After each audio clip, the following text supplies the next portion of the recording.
Hello everyone, ICT virtual classes में आपका बहुत बहुत स्वागत है। तो हमने पढ़ लिया था स्पीड डिस्टेंस टाइम के बारे में। तो आज बात करेंगे हम कुछ क्वेश्चंस की।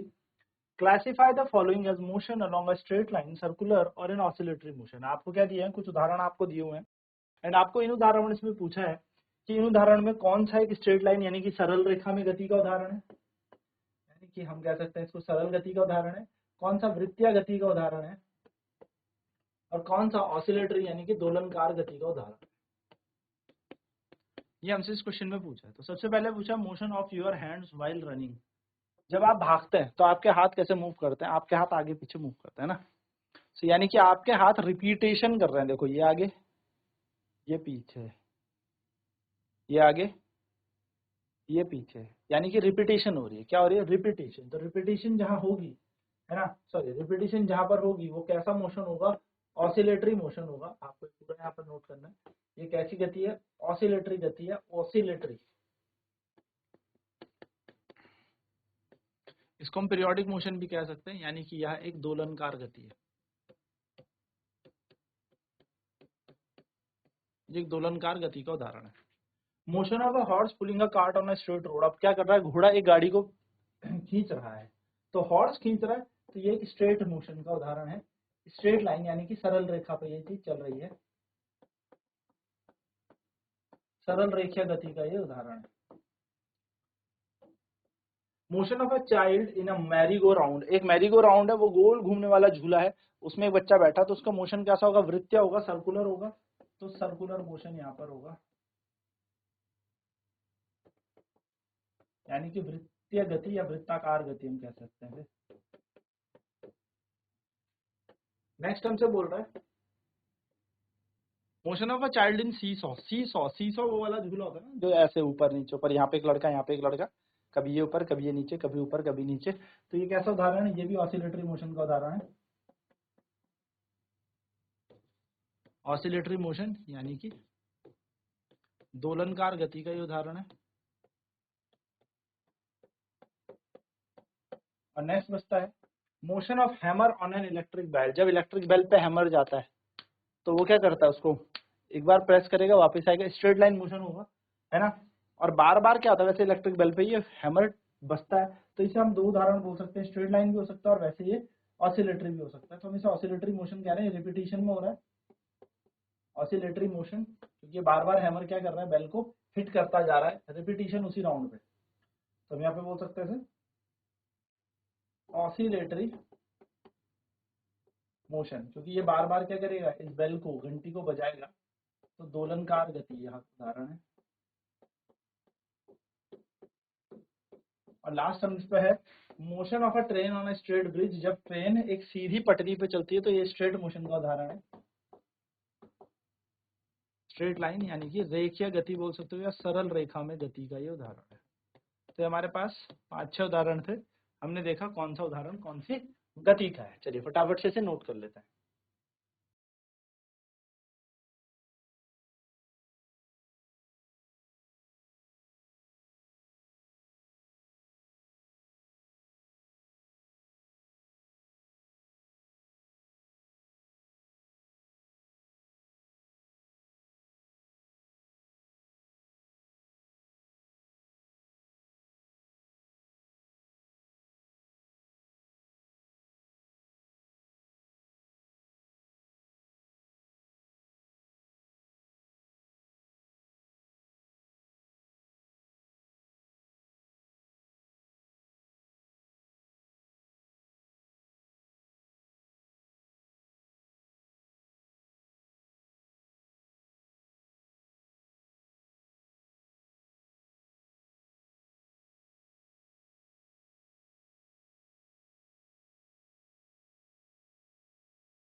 नेक्स्ट क्वेश्चन है which of the following is not correct. हमें निकालना है कि निम्न में से दिए गए में से कौन सा सही नहीं है, यानी कि करेक्ट नहीं है, गलत है। मतलब हमें गलत निकालना है, गलत ढूंढना है।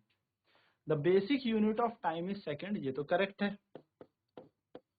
ये तो सही है। टाइम की जो इकाई है, समय की जो इकाई है वो तो सेकेंड ही है, ये एकदम सही बात है ना। Next, every object moves with constant speed, हर एक वस्तु कांस्टेंट स्पीड एक नियत चाल पे चलती है, ये इनकरेक्ट है। हमारी चाल बढ़ भी सकती है और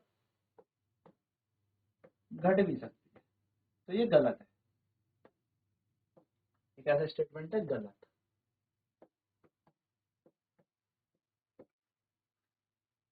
distance between two cities are measured in kilometre, जो दो सिटी होती, दो शहर होते हैं, उनके बीच की दूरी किलोमीटर में मापी जाती है, ये एकदम करेक्ट है स्टेटमेंट, सही।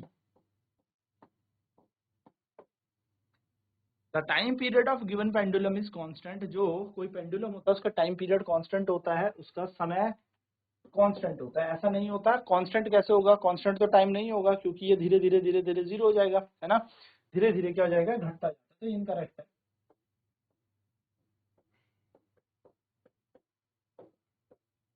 The speed of a train is expressed metre per hour, ये भी इनकरेक्ट है। किसी ट्रेन की स्पीड हम निपटाएंगे या दिखाएंगे तो वो दिखाएंगे हम किलोमीटर प्रति घंटे पे, ना कि मीटर प्रति घंटे पे। तो ये 5 क्वेश्चन हमारे थे, फटाफट से इन्हें भी नोट करेंगे, इनके आंसर्स लिखेंगे।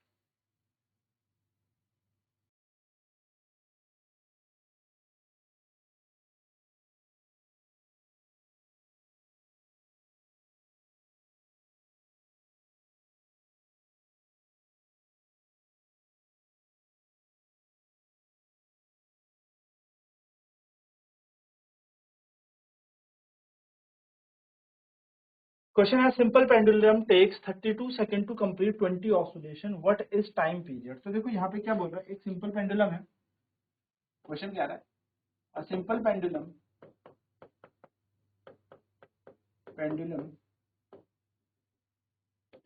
takes 32 oscillation 32 seconds to complete 20 oscillation, ठीक है, takes 32 seconds to complete 20 oscillation. Find time taken.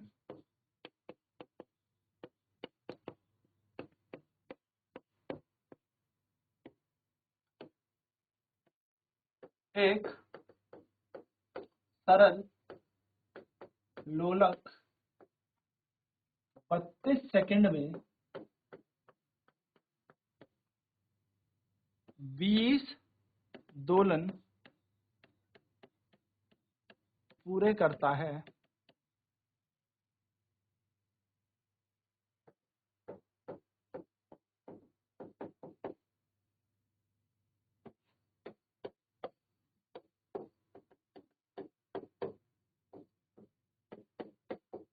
इसका समय ज्ञात करें। आपको समय निकालना है, क्या निकालना है, समय। एक सिंपल पेंडुलम कितने करता है, 32 सेकंड में 20 ऑसिलेशन कंप्लीट करता है, 32 सेकंड में 20 ऑसिलेशन।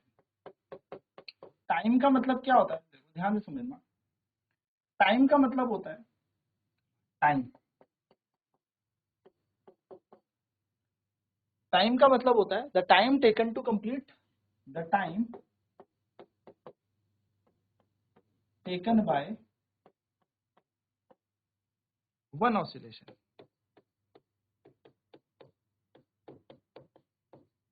एक दोलन को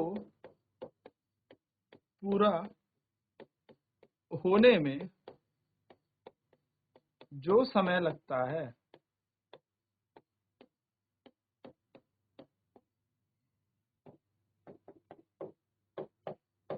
वो समय होता है। एक दोलन को पूरा होने में जो समय लगता है, एक दोलन को, ठीक है, एक दोलन को पूरा होने में जो समय लगता है उसे हम एक समय अंतराल कहते हैं। जैसे 32 सेकंड में 20 दोलन हुए, तो एक दोलन कितने सेकंड में होगा, यानी कि एक ऑसिलेशन कितने टाइम पर होगा, एक ऑसिलेशन होगा हमारा 32/20 है ना। एक ऑसिलेशन नहीं छोड़ दो 20 नीचे आ जाएगा। यानी कि एक दोलन को पूरा करने में लिया गया समय 2 10 2 एकम 2 2 छके 12 1.6 सेकेंड। तो ये हमारा टाइम है, ये हमारा समय है। टाइम कितना है हमारा? टाइम है हमारा 1.6 समय है हमारा 1.6 सेकेंड। नोट कर लें इस क्वेश्चन।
चलिए नेक्स्ट क्वेश्चन की तरफ बढ़ते हैं।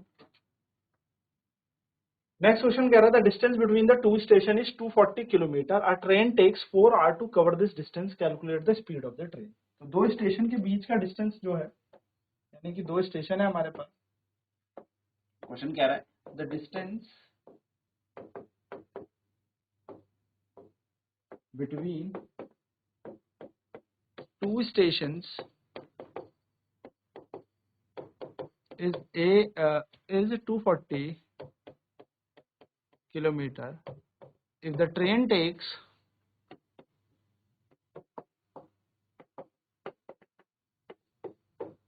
4 hours to complete or to cover this distance, what is the speed of train?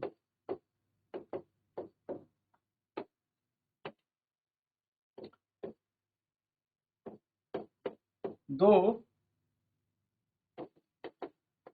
Station के बीच की दूरी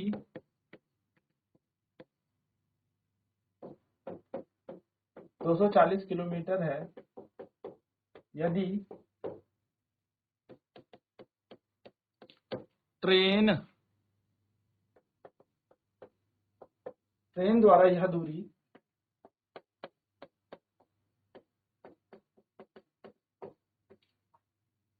4 घंटे में पूर्ण होती है, तो ट्रेन की चाल ज्ञात करें। आपको स्पीड निकालनी है ट्रेन, ठीक है। आपको यहाँ पर क्या दिया है, आपको यहाँ पर डिस्टेंस दे रखा है सबसे पहले।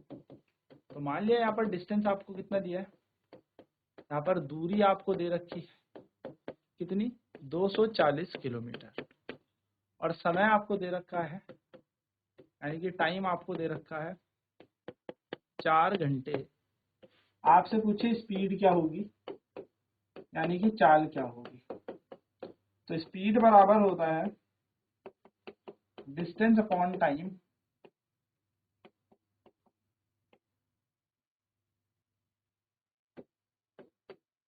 चाल बराबर क्या होता है, दूरी बटा। तो डिस्टेंस कितना है 240 और टाइम कितना है 4, तो 4 एकम 4 4 छके 24 0 का 0। स्पीड आ जाएगी 60 किलोमीटर प्रति घंटा। चाल आपके आ गई 60 किलोमीटर प्रति घंटा। चलिए नोट कर लें इसे।